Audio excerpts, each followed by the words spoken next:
आसमां भी रोया होगा, धरती भी थर्राई होगी। पुलवामा में जब वीरों ने अपनी जान गंवाई होगी। बह रहा जब लहू धरा पर आह धरा से आई होगी। उन्हीं शहीदों की याद में गुजरात के ग्रीन हीरो के नाम से फेमस डॉक्टर R.K. नायर को धरा में पौधे लगाकर घना जंगल बनाने के लिए जाना जा रहा। हमेशा के लिए शहीद जवानों की याद को हमारे जहन में ये जिंदा रख रहे हैं। और यही नहीं, ये पौधे सैनिकों की तरह महत्वपूर्ण भी हैं।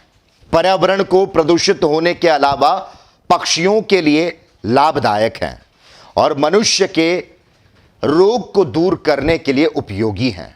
जैसे जैसे डॉक्टर R.K. नायर की वाटिका गुलजार होगी, शहीदों की याद हमारे जहन में ताज़ा होती रहेंगी और यही उन जाबाज शहीदों को सच्ची श्रद्धांजलि होगी। अपडेट इंडिया के चैनल हेड सुनील सुशीला शर्मा की यह खास रिपोर्ट देखिए।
कालाई गांव का पुलवामा शहीद वन उमरगांव तालुका वलसाड़ जिला कालाई गांव में 4 एकड़ जमीन पे 40,000 पौधे लगा करके पुलवामा शहीद वन बनाया गया।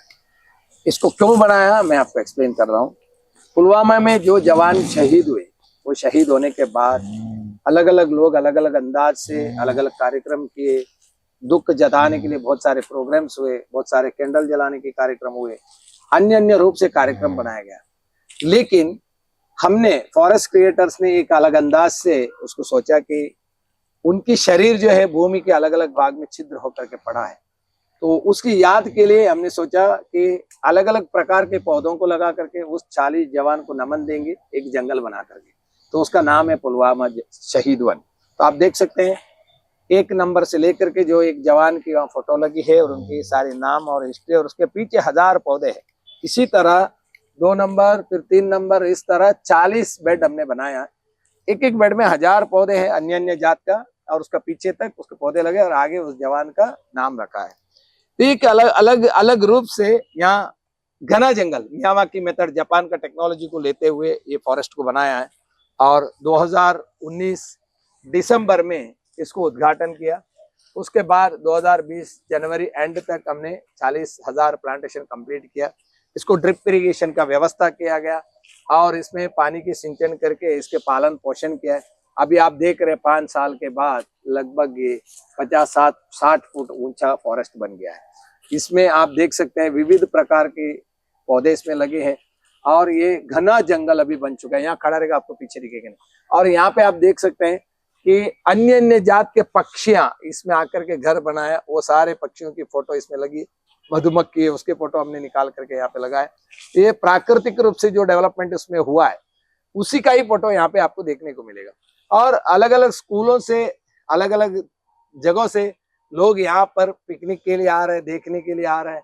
ये स्कूल के बच्चे ये समझ रहे हैं कि किसी की याद के लिए घना जंगल भी तो बन सकता है, तो उसके लिए एक रोल मॉडल ये है कि पुलवामा शहीद वन। और अभी परसों 14 तारीख को फिर से पुलवामा का याद करने का समय आ रहा है, फरवरी 14 तारीख। उस दिन मेरा आग्रह है कि आपके मीडिया द्वारा सभी लोग पुलवामा शहीद वन कहाँ है, कैसा है, वो देखने के लिए जरूर यहाँ आइएगा, अपना बच्चों को लेके आइएगा।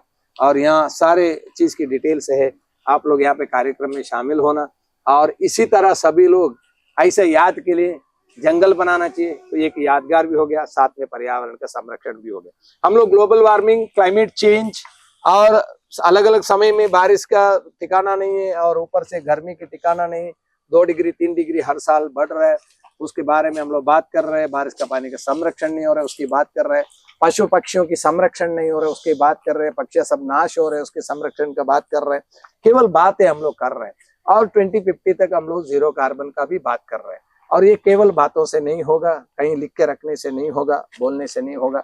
हमें हकीकत में ग्राउंड लेवल में उतर करके भारत का हर नागरिक को इस तरह सोच बना करके जंगल बनाने की जरूरत है, तब जा करके पशु पक्षियों की संरक्षण होगा, पर्यावरण की संरक्षण होगा।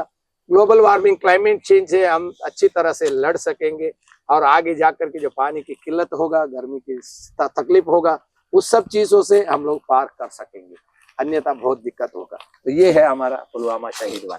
धन्यवाद, थैंक यू सो मच।